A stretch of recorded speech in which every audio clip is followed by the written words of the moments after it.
Hello, thank you very much for joining us. This is Platform, coming to you on the network service of the NTA. I'm Ruth Aguele. Let's begin this way. Education, we know, is paramount for every child, and it is the dream of every young person who has gone through primary and secondary education to attain higher education. But to achieve that, there are certain processes that every prospective candidate of tertiary institutions must follow, and that includes writing the Unified Tertiary Matriculation Examination. Now, which brings our focus to JAMB, that is the Joint Admission and Matriculation Board, an examination body saddled with the responsibility of conducting entrance examinations for prospective candidates into Nigerian universities, polytechnics, and colleges of education. Well, as a board, how has it been able to manage the processes of ensuring every eligible candidate partake in the examinations? How has it been able, to manage this, some of the challenges associated with the process, especially with the different trends and technology we see today? What about the outcry of candidates who painstakingly go through the process of registration with some hitches here and there? What is the board doing about it? So many questions, you say, needing answers. Our focus on Platform today is JAMB and tertiary education. And my guest is no other person than Professor Ishaq Oloyede, the Registrar of JAMB. Thank you very much for joining us. Thank you, Ruth. All right, let's take you through a bit of his profile. Professor Ishaq Oloyede is a scholar, a public intellectual and administrator par excellence. He has spent the last 4 decades in teaching, research and public service, which has enabled him to build bridges in the tertiary education sector of Nigeria and at the international level. Well, before his appointment as the Vice Chancellor of the University of Ilorin, Nigeria, that was in 2007, and that's to 2012. He was a Deputy Vice Chancellor, Administration from 2005 to 2007, a Deputy Vice Chancellor, Academic 2003 to 2005, and a Director of Academic Planning of the University 2001 to 2003. He has also served as the chairman of the Association of Vice Chancellors of Nigerian Universities and Committee of Vice Chancellors and Co-Secretary of National Political Reform Conference. He is presently the National Coordinator of Nigerian Interreligious Council and Secretary General of the Nigerian Supreme Council for Islamic Affairs. He is presently the Registrar of the Joint Admissions and Matriculation Board. Professor Oloyede has been recognized, and honored with several awards. Now, that's just a bit of your profile I read out because it's a handful, Prof. But thank you very much for joining us once again on Platform. Thank you very much. Thank you. Okay, as usual, we have our panelists, and we have the head of education desk for us here in NTA, Rashidat Mustafa Olagunju. Thank you very much for joining us. Thank you for having me, Ruth. I know why I'm laughing. Okay, Prof, once again, thank you for joining us. So JAMB and tertiary education, that's our focus on Platform today. And when we're looking at tertiary education in Nigeria, a lot of issues naturally come to bear, And when we want to look at that, we must put our searchlight on JAMB. So you coming on board, I know you wanted an overhaul of the whole system, and so far we've seen what you have done and what has been done. But let's hear from you, JAMB and our tertiary education. How far so far? Thank you very much. JAMB is the statutory body to coordinate the admission process into tertiary institutions in Nigeria. And the board does this in conjunction with the institutions. What every institution has inherent power of admission. What is called Joint Admissions and Matriculation Board, not only for 2 reasons. One is that it's a joint effort between the statutory body, national body giving the power, and the Senate or academic board of the institution. It's also joint because it's supervising not only the admission, but the matriculation. And that's why it's called Joint Admissions and Matriculation board. And the board has also been given the power to determine matriculation qualification. What are the qualifications for matriculation?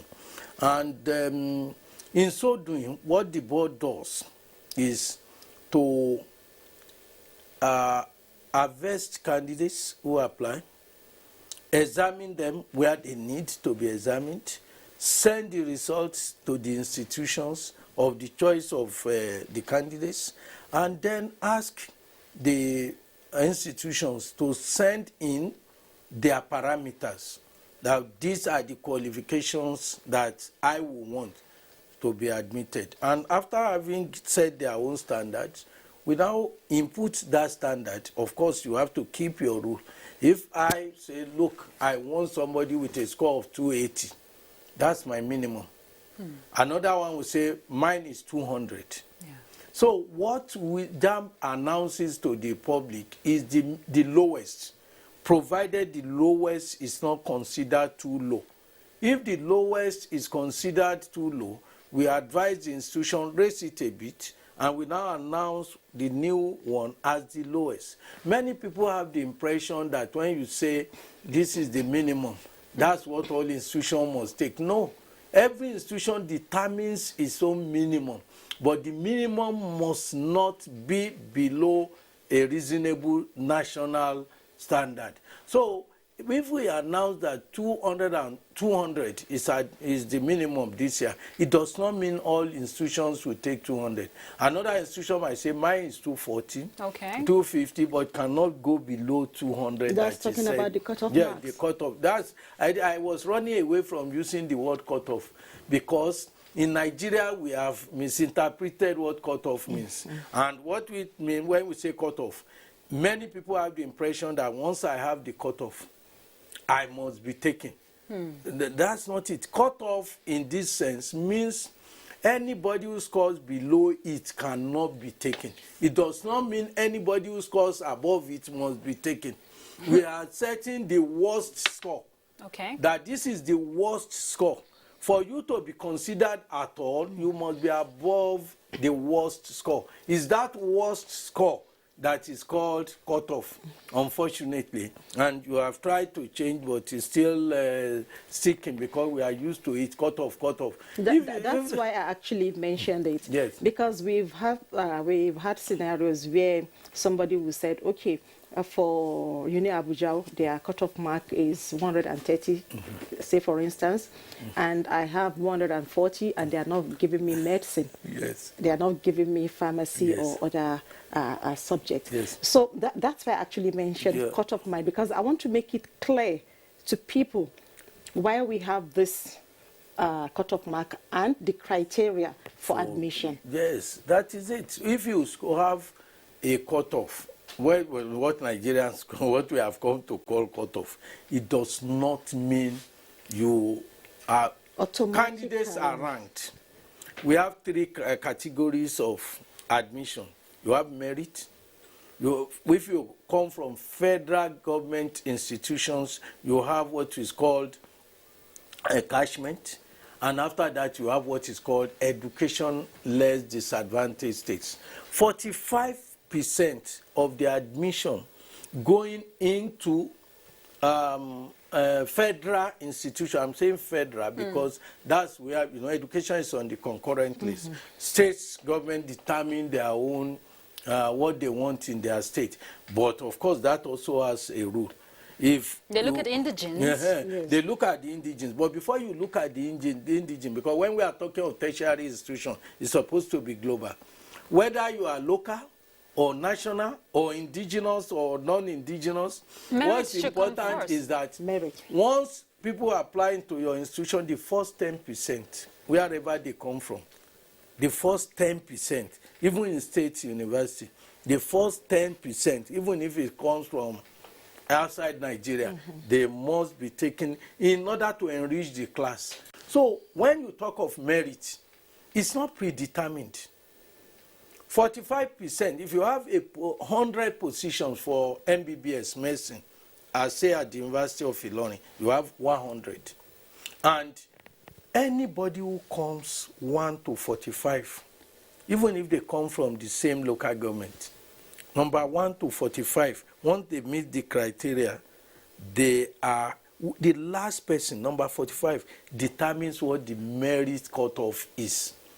So when you have this merit cutoff, it is the worst score for those who are coming in on merit. Anybody who has scores more than that, anything above that is definitely going to be taken on merit. Okay, Prof. Yes. You know, from what you're saying, it's all about the standard. Yes. You know, the standard the schools have set for that part of the criteria. Yes. But the focus, you know, for every prospective candidate is seeing themselves get into whichever university they've applied for.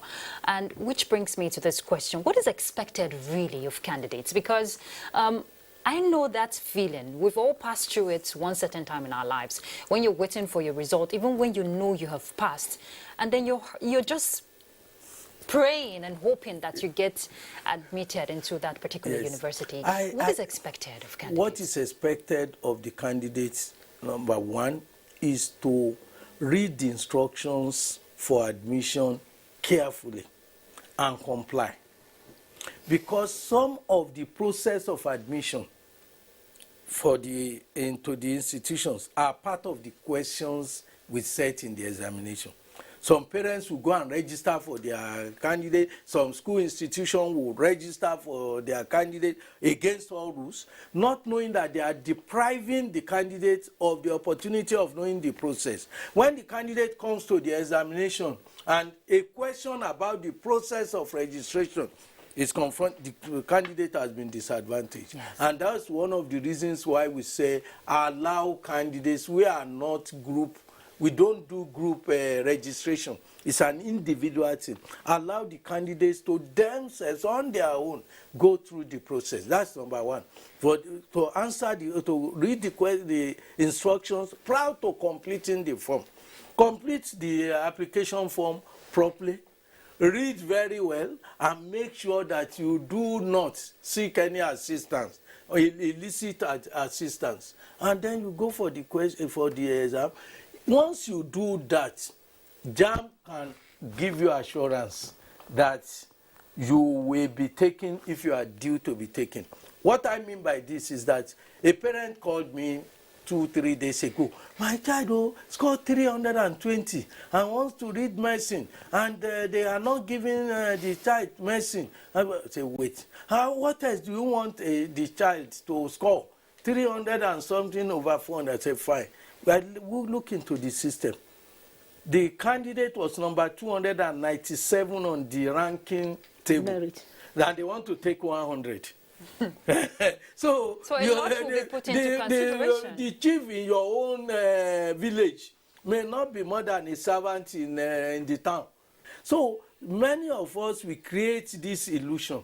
You are going to a pool, you are going to a ranking. What JAMB does is to ensure that nobody is deprived. And that's why we say, if you know, you are sure that you have been deprived, you have been denied your place, write to us. And we will subject it to. Recently, some candidates went to this agency of government, Federal Competition and Consumer Protection Council. And the council wrote to us, asking us, why was this person, because they are protecting the rights. Say, good. Just for God's sake, help us bring this candidate. We wrote back to the institution, bring the candidates. Let's sit down. You being a consumer protection body. Consumer body, and the candidate refused to, because he knew that what he had done would be exposed. The process has been automated, and it goes like this. Institution determines. Every institution determines whether it will take our UTME score 100%. Institutions are free. You can say UTME score, for me, I don't need any other thing, is 100%. So it's not 50-50? It's not 50-50. Okay. Another institution can say, I want UTME to be 70%, and my own second assessment, 30%. That's the Another one can say 50, but these are predetermined and announced. That, look, if you want to go to, but nobody can say UTME is 49. It cannot be less than 50. And not only that, some institution will now add, I want to examine my candidates, 30 out of 100, 50 UTME, 30 out of for that. There is another 20 for assessment of the quality of the O levels. UNILAG does that, Ibadan does that, there are Ilorin does that. So there are different criteria. But if you want to go to Woodhill Police Academy, or you want to go to NTA, there is another layer. After taking UTME for 50, they will do their post-UTME, we may be 20, 30, depending. There is physical assessment of 10. That is added before they add the issue of assessing the. Every institution has its own criteria, and this we have built into a system that we call CAPS. That's I'm just about to come to that. That's how does CAPS come in now? Yes, Central Admission Processing System. All these criteria, you give us your criteria, its input there is then automated.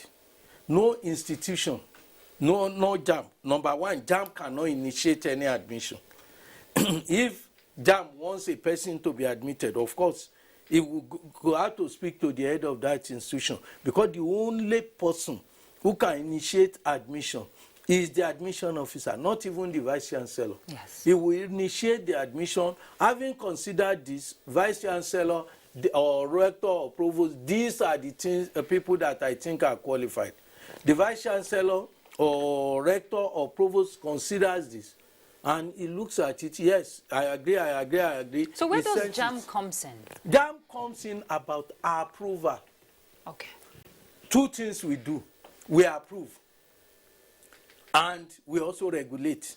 If you recommend somebody who scores an aggregate of 74, and there is somebody who scores 81, we will ask you, why did you leave this person? You have to explain it. It does not mean you cannot do it. There was a particular case that I found very interesting, where a nursing program, all the person, some numbers were omitted, were jumped. And we queried the institution. The institution said, look, everybody in the class, from number 1, we want to take 40. Number 1 to 30 are women. So the number 31 to 40 are also women. So when I saw some 4 or 5 men being number 78, 79, I went down to pick them, because I don't want a class of only women.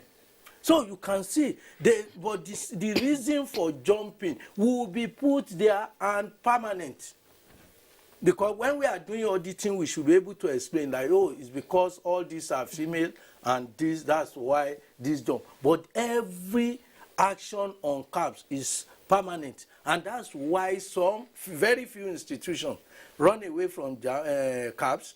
They will go and do admission outside CAPS, and they will even issue admission letter to such candidates, and they will start begging. Because when they bring this back to CAPS, CAPS will start to reject that, no, this one, there are more qualified candidates, and they must have collected even school fees from those candidates. So in the process, you will now be put at a situation that this candidate had paid, he had registered, and now he cannot be called. You will now say, what do you do? Okay, let's give additional quota to this institution to be able to accommodate those who had been deprived. But that is not the right way to go. The right thing to do is for you to conduct. If you know you are doing the right thing, do it in public glare.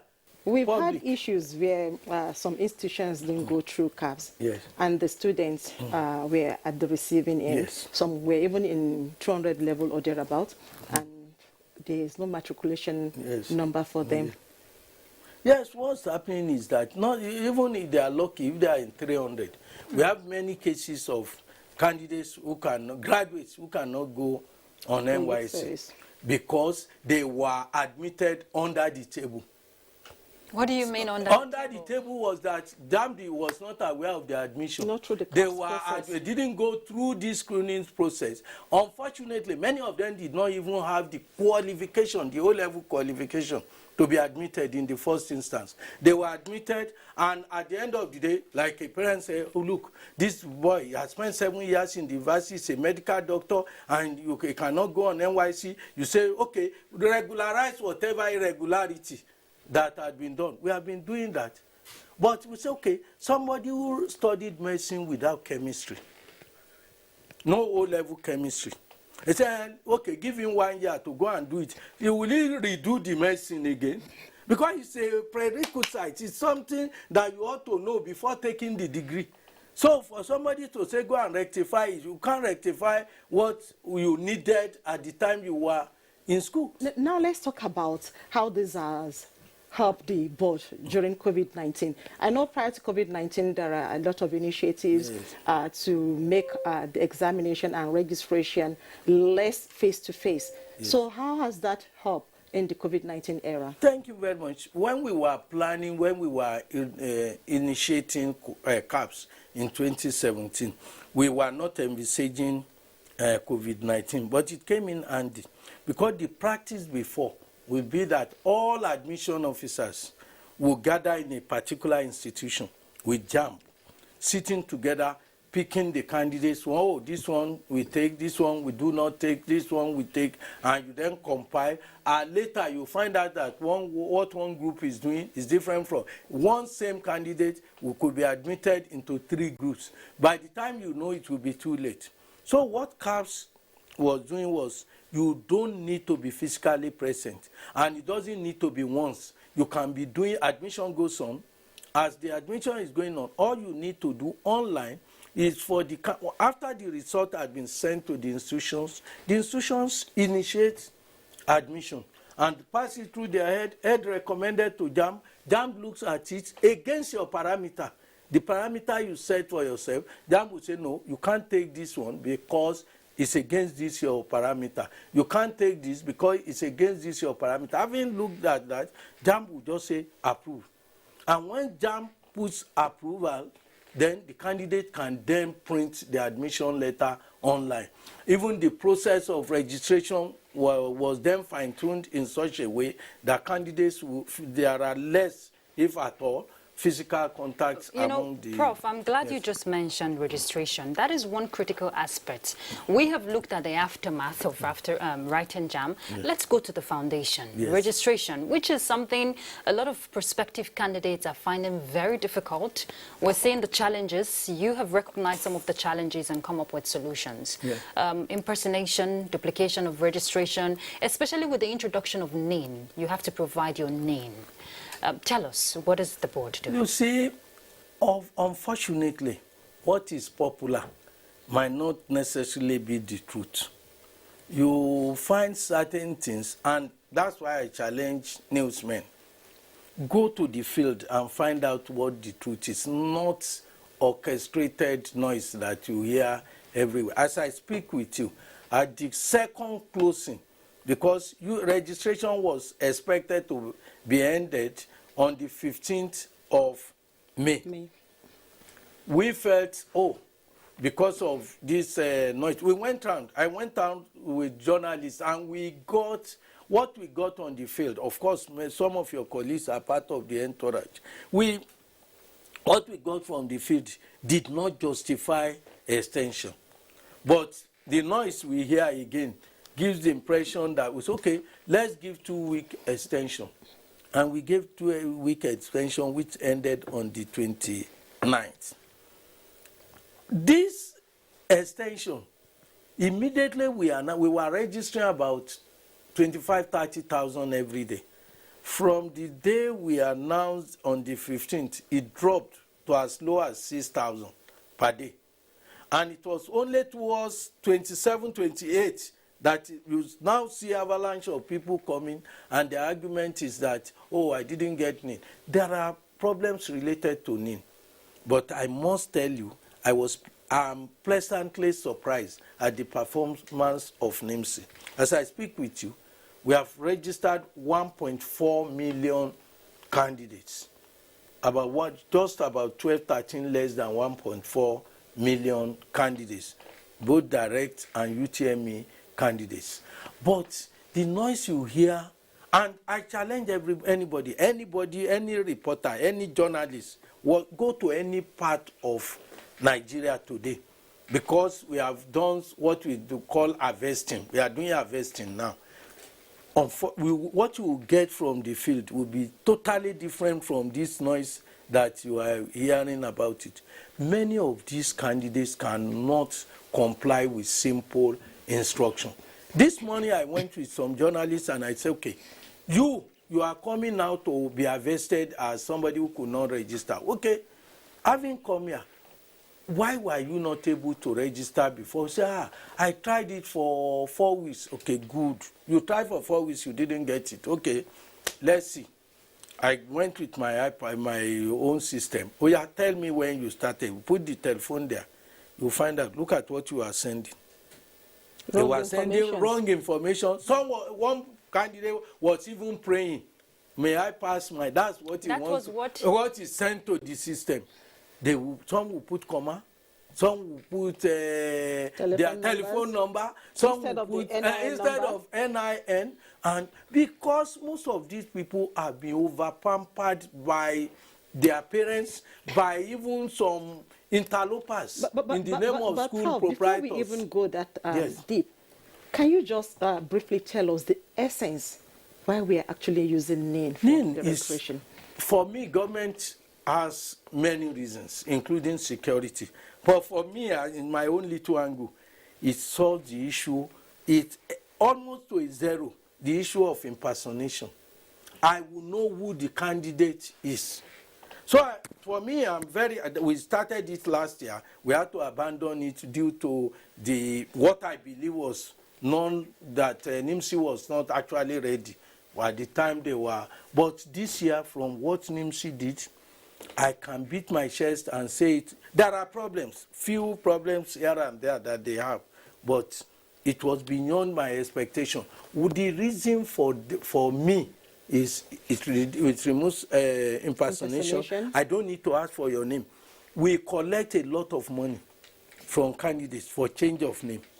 Why are you changing your name? And I was wondering, why would people be paying for correction of name? Why are you making, and we discovered that... And Prof, I'm sure you're also aware that there is also the outcry of extortion. This is not an allegation. Before we get to extortion, okay. The truth of the matter is that they will make deliberate. 3 years ago, we made a policy. We are not going to type your name. Send your name as you want it to be spelled. Type it on your phone as text message and send it to our system. When you go to registration, they don't ask you what's your name. Once you give your code, your name as typed by you will come out. That is to eliminate the issue of wrong spelling, the error. But we find out that they would deliberately, that the errors were deliberately made, and they will come and be changing it because as many people as possible to be able to impersonate.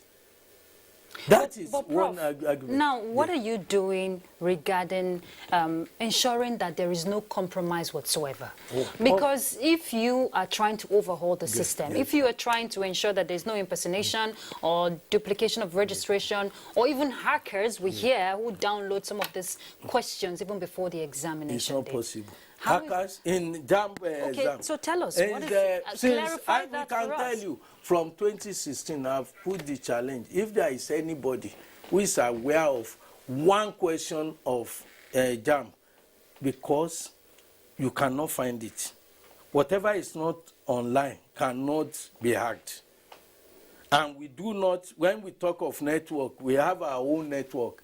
It's a protected network. It's not somebody who is less educated about network will be telling you anything on network can be. If something is not online, how will it be hacked? So if you put something in your box in your room, how will somebody come to take it? The point is that we have our own system. Hacking into we have said it. If it is UTME examination conducted by JAMB, let anybody. What you will have is a situation where somebody will wake up and will see that people are are not clever enough, I will tell them I can help you, and he will give you question. Question 1 is A, number 2 is B, number 1. By that method alone, you know it's 419. But people are not You aware. know, let me tell you why it's 419. If we are writing the same question, if I say what is the capital of Lagos, and the answer is Ikeja, in my own it will be A. Ikeja can be C in your own it can be D. So anybody who gives A, B, C, D is a 419. But does the board enlighten Do I these need to candidates? enlighten a criminal? Because no, not the criminals. I'm talking about the prospective candidates. Yes. You know, who look out to get some of these answers before the examination. Let me tell you, I am looking for such candidates to disqualify. So I don't need to. Somebody who, rather than going to study, is looking for somebody to give him life question, deserves to be exploited. Yes. And as far as I'm concerned, when we knew that some parents were paying some people the money that they can help them upgrade, they can help them, we opened our own system up too and say, come, we can help you. And many people paid into our account that they want to be helped. All of them were disqualified. That's why candidates today, if you say you want to help, say, is this one genuine help of JAMB own? We opened our own rogue platforms, and when you want to pay, you want to give money, we will also be competing in the market with you, and anyone that will falls into our own something, it's automatic disqualification.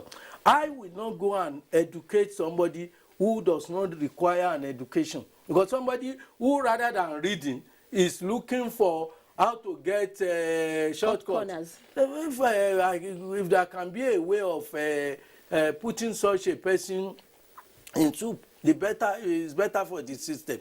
Most of the noise, most of the issue about NIN, they are fake. I'm telling you, they are fake. I challenge you. We are doing collection now that those who have problem come. Please, if you can get, whether you call them civil society or whatever, NGO or NGI, non-governmental individuals or non-governmental organizations. So the candidates are not finding it difficult? Let's go there and see and interview the candidates. You will see that some of them are caused by their parents, some are caused by proprietors who want to make some money from these poor boys, and they are doing wrong things on their behalf, and you will be surprised at what we will see. Now, what we have done after the closing, or the second closing, we can't wait, because JAMB has only a window that you can, because NECO is coming, the same candidates who are taking NECO are going to take JAMB, yes. WAEC is there, NAPTEP is there, and so on. The window allotted to JAMB, if we miss that one, it will mean the 1.4 million who had registered will have to suffer for just these few people who could not register. So what we have done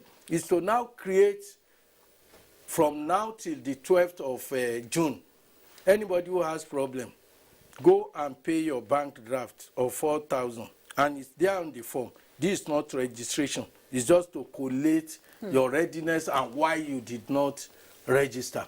So we are collating it, and we are going to analyze and get the. If we find out that your lateness is due to you, you forfeit your 4,000 naira, you forfeit the admission and everything. But if we find out that, oh, you are part of the few that have problem with NIN, because some of them, they don't know that we also have access to what is happening. You are hitting my system, 55019. Therefore, when you hit it, it records, and it sends me a copy of what it sends to you. So it is not something that, even if you like, delete the one with you, the system will still be with me. You know, it's a big challenge. You want to ask a question? You see, that's the issue. Let's talk about 2020 admission. Yes. Okay, some students are yet to be admitted into tertiary institutions, universities particularly. So what's going to happen to them? Those with their JAMB score, are they going to forfeit it? Or what's the provision for them? Yes, they will not forfeit. It depends on where they had applied. Two factors contributed to it this year. There was COVID, yes. There was ASU strike. And this strike disrupted the calendar. We as much as possible, we want to rescue as many of the students as possible.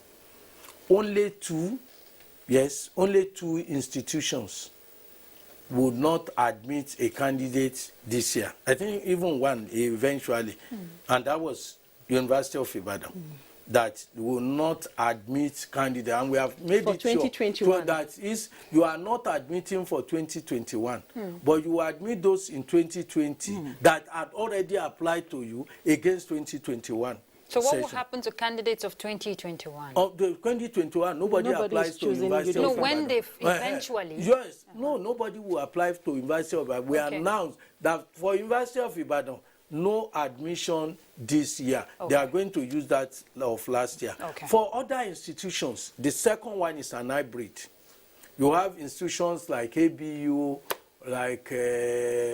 one or two other institutions, that is an Obafemi Awolowo University, hybrid of it. That is, they are taking 50% of their intake because they want to start 2021-2022 session. The new intake and the old intake will be joined together, and we now allow them to take up to 75%. That instead of 100%, for instance, if your admission quota for medicine is 100, in combining the two, we allow you to go to 150. Do they have the carrying capacity? Yes, they have the carrying capacity, because as you are coming, you know, as they are admitting candidates at 100 level, some candidates are coming in at 200 level. So it had always, they have not just been coming like that before. So this is not strange. So do you get the point? If you admit 40 into the class this year, but next year, when they are going to 200, some people are going to join them who are direct entry candidates. So we have carefully studied this. They have those who are having hybrid. Hybrid is that they are going to make special arrangement for this session. 2020 and 2021. And match them. The third one are those people, those institutions that say, look, we will manage to finish 2020-21. But we will start 2021-2022 late. And that's where 80% of the institutions belong to. And presently now, admission is going on into all the institutions. And I think we have gone out of about expected 600,000 plus, we have gone close to 500,000. So of the admission of that's 2020, 2021. But we cannot, unless we want to affect the 2022, we cannot. We must do something about 2021. And that is why we are doing. Many of those who are blaming NIMSI, who are blaming NIN for the issue, are people who are expecting that they may be admitted. And therefore into the 2020-21 that is ongoing. So the later they can do it, the better. You know, because Prof, they will keep their 4,000. It's a very complex situation. Yes. And I feel for this prospective candidate, Yes. some of them who have genuine reasons, Yes. you know, it can be daunting Yes. when you're trying a process and it's not working according to your plan. Yes. But let's look at the computer-based test, Yes. you know, the examination itself. It used to be paper-based test pencil. and pencil, then that was what we experienced. But with the whole overhaul of the system, we have seen changes, but there are a lot of challenges. When we're talking ICT infrastructure, we're talking cybersecurity, we're talking having enough CBT centers. How is the board addressing all of this? To me, I think we would never have sufficient anything. If we wait till when we have sufficient, it will not. The world does not work. Does not work that way. What we have is a situation that we will be improving.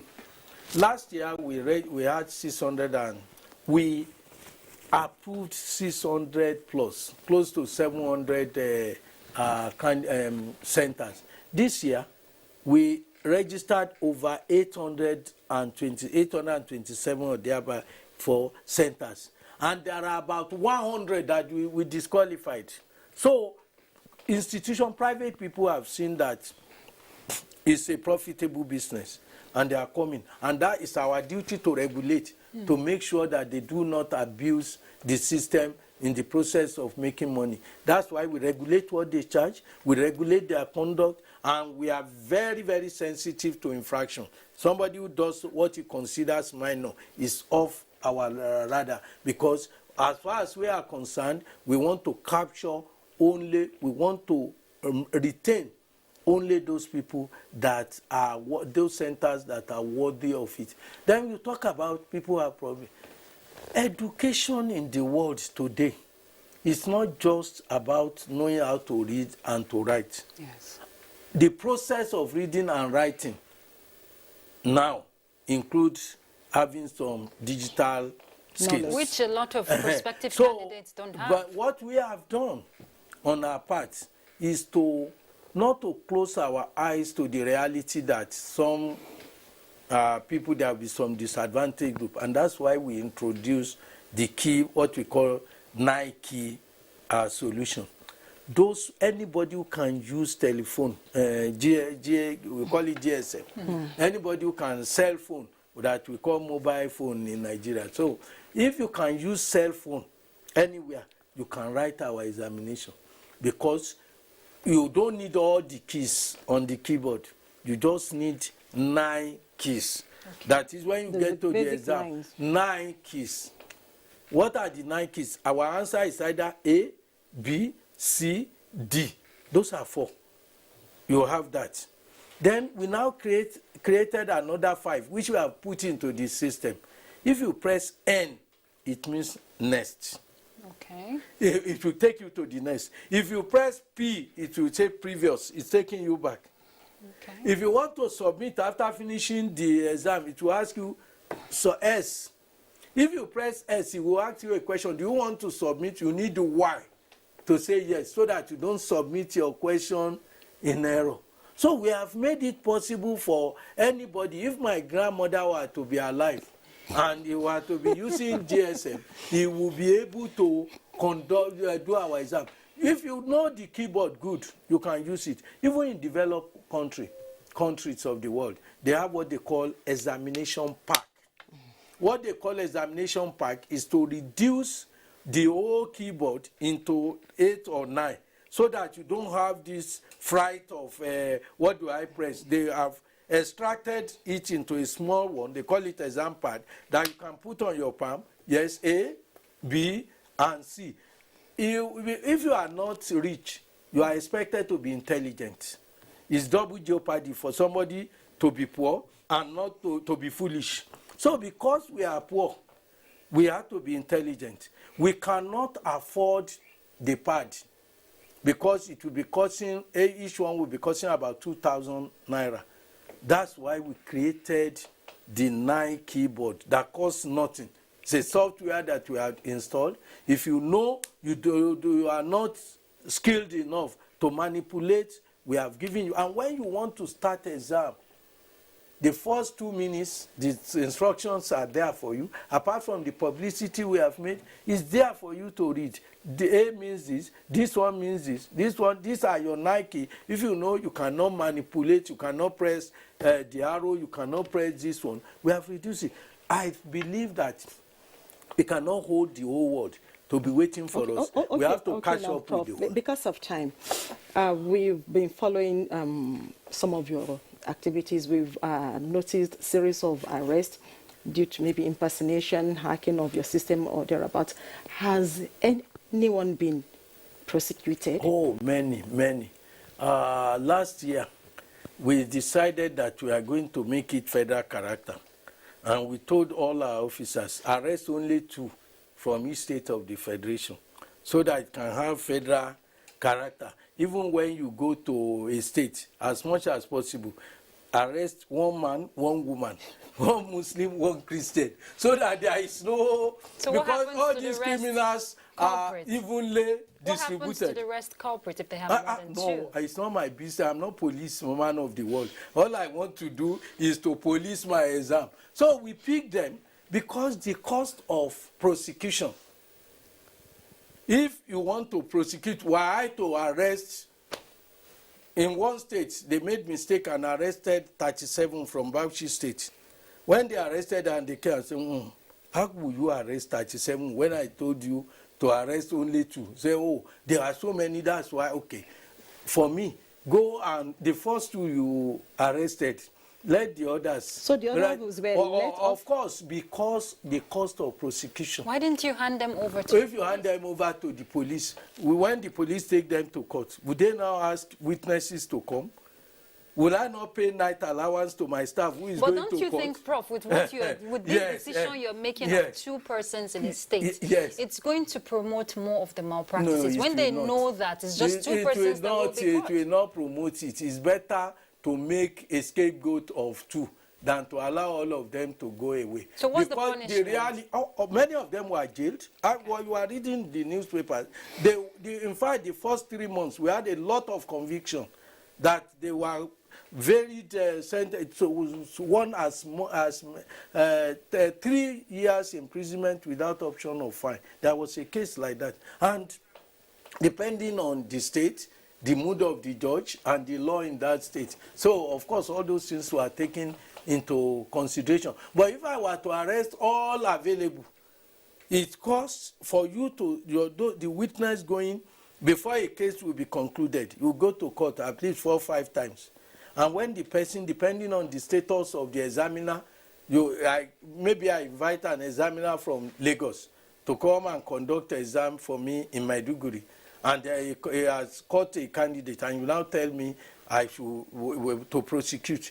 This candidate, the person coming to court, will take 100,000 to take flights to and fro.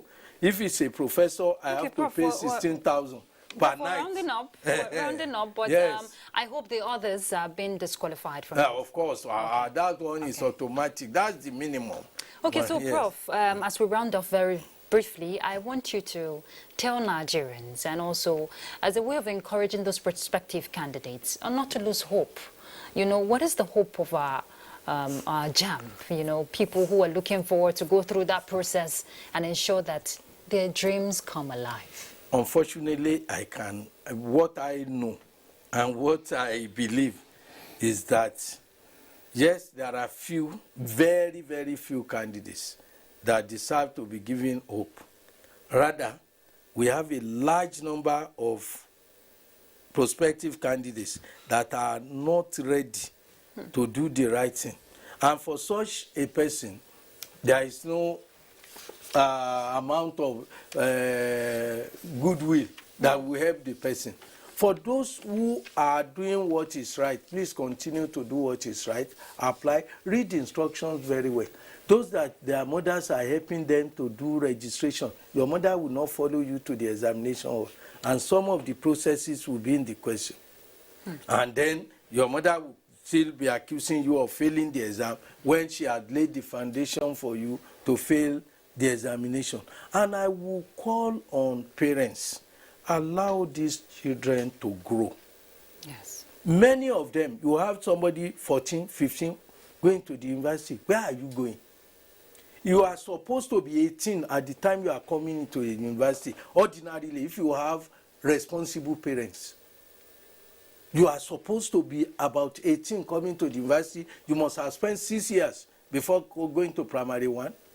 You must have spent 6 years in primary school, 6 years in secondary. You are going to 18 by the time you get. But some of these parents, for whatever reason, are over pushing the candidates. In some other climate, if you go to UK, no matter how brilliant you are, you go with your age mates.